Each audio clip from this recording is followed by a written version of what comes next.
to this Calicut University's first mathematical physics first fifth chapter's name is Fourier series.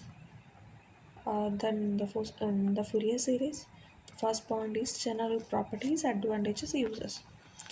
So while we considering this one, before doing this general properties, we have to know the basics of Fourier series. No? So today I'm discussing about this basics of Fourier series. What is meant by Fourier series? That I'm saying, if if if f of x is a periodic of x, see, consider x is there, and if one function is added to this x, then consider this as a periodic. For example, if we are considering this bob, no, bob, if we are considering this bob, consider this as x, not the length, the whole. For example, only I am saying. And while considering this f of x, for example, we are considering this as it is oscillating, means it is in periodic motion, no? Like that. This is a simple x. If we apply some function, it become periodic like this. If f of x is a periodic of x, then Fourier integral may be represented as, then the Fourier integral, then the integral, some specific program is there, no? So the function can be written as f of x equal to 1 by 2 pi, this we have to learn, f of x is equal to 1 by 2 pi into integral minus infinity to plus infinity e raised to I omega x d omega into minus infinity to plus infinity e raised to minus I omega t into f of t dt. Symbol f of x is a function of x. It is a periodic function. So this periodic function is represented like this. Two integral is there, and the limits is from minus infinity to plus infinity, and e raised to I omega x d omega and e raised to minus I omega t f of t is also there. For representing f of x, another function is also there, f of t dt. So this is the integral form of that periodic function. So what we are learning here, we have to determine this one. What is this Fourier series? So in this periodic function, we are finding out where is the Fourier integral. We have to find out Fourier integral from here. The one periodic function is given and its integral is given. We have to learn where is the Fourier integral. So before that, we have this Fourier integral can be represented as, here we are representing this as g of omega. G of omega is equal to 1 by root 2 pi into integral e raised to minus infinity to plus infinity f of t into e raised to minus I omega t dt. G of omega is equal to 1 by root 2 pi into e raised to minus infinity to plus infinity. Here also the integral limits are same, f of t e raised to I omega t. While considering this, we can easily represent this one, no? So while we looking this one, this is similar to this one. Only additional 1 by root 2 pi is there. So we will represent this as 1 by root 2 pi is additional. So we have to multiply. So the next we are multiplying this into here. Okay, that is root 2 pi divided by 2 pi is there. Directly we wrote 2 pi. From this we directly wrote minus infinity to plus infinity. Then e raised to I omega t we wrote, d omega we wrote, and f of t e raised to minus I omega t dt. So we are substituting this we got. So f of x is equal to, this become cancelled. Root 2 and 2 become cancelled, and we get 1 by root 2. Pi is also cancelled. So by pi we root pi we also get. So together we written as 1 by root 2 pi into integral minus infinity to plus infinity. Then e raised to I omega x we directly wrote this one, and f of t e raised to I omega minus I omega t into d omega means what? G of omega, which is Fourier integral we wrote.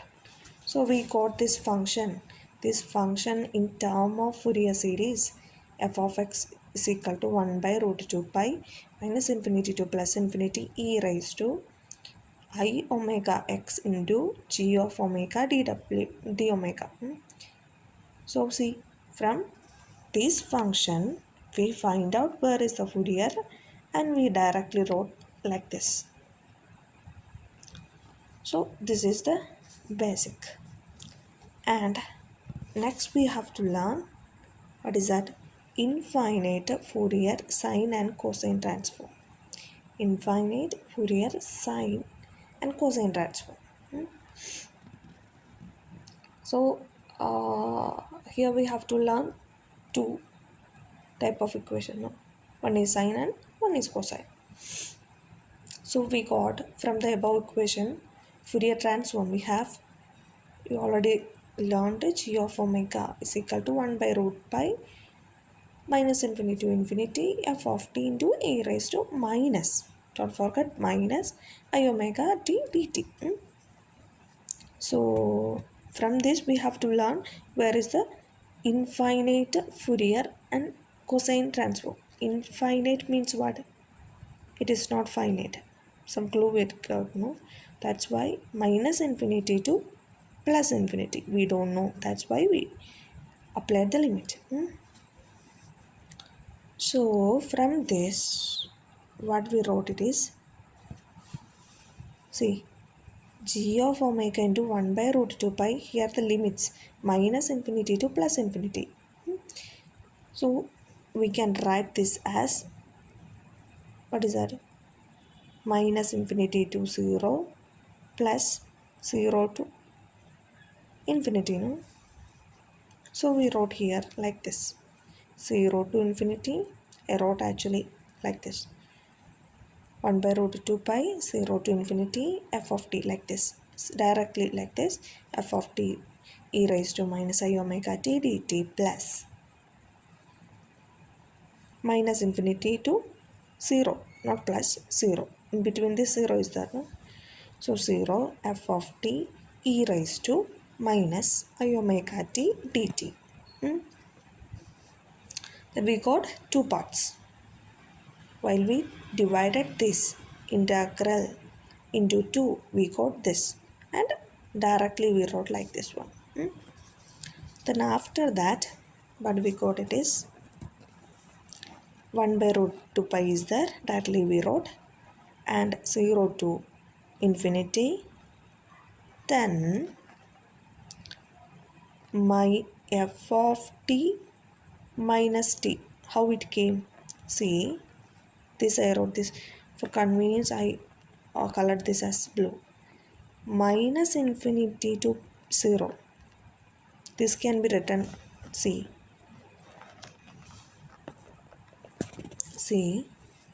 minus infinity to 0 we can written as what? Minus into 0 to infinity. So this we applied here. What is that? 1 by root 2 pi 0 to infinity, minus is there. So when we are applying f of t into minus f of minus t e raised to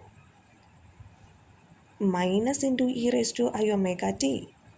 Then plus it came e raised to plus I omega t dt plus, like this time we write, because there is no change, no, 0 to infinity f of t e raised to I omega t dt. Equation A. Then we wrote like this. Here we are applying some condition. For the equation we have to apply some condition, that is f of t is equal to f of minus t if the function f of t is even. So we got f of minus t, no, here. So we can determine this as even because f of minus t is there. Then like that, another condition is minus f of minus t if the function f of t is odd, and if the function minus f of minus t if the function is odd, minus also came. So from the above equation means what? This one we have to write together. 1 by root 2 pi is there, common for them.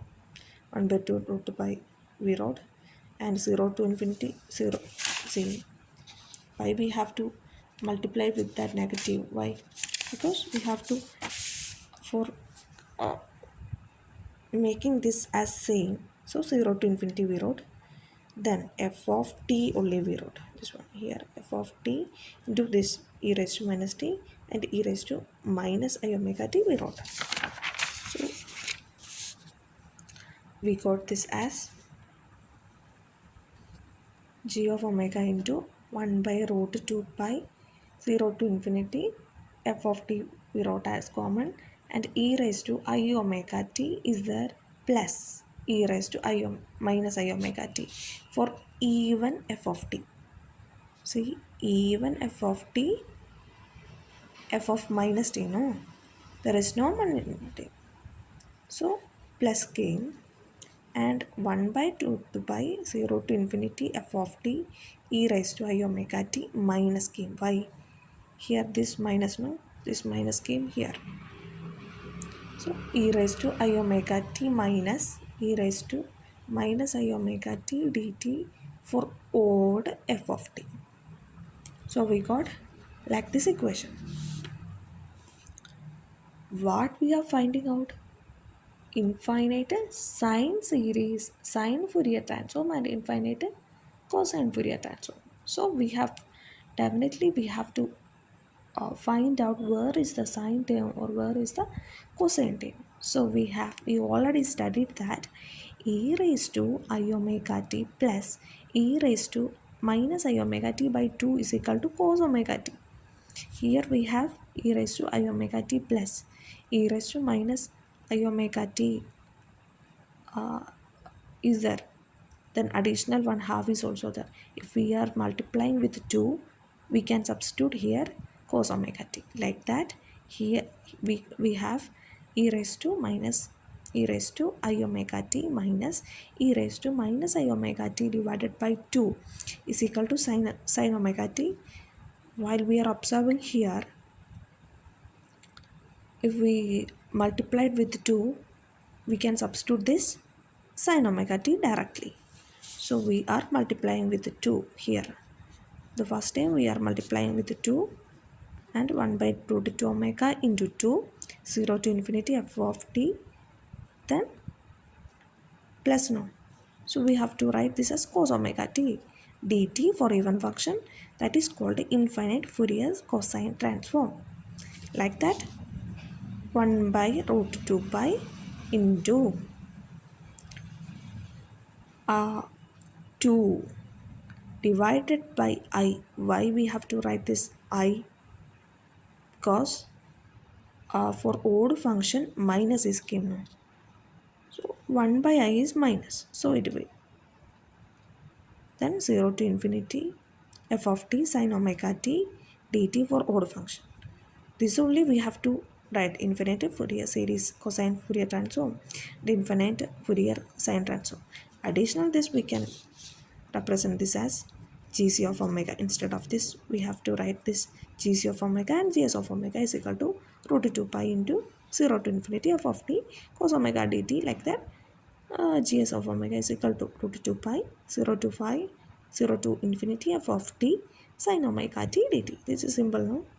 Like that we wrote the function also.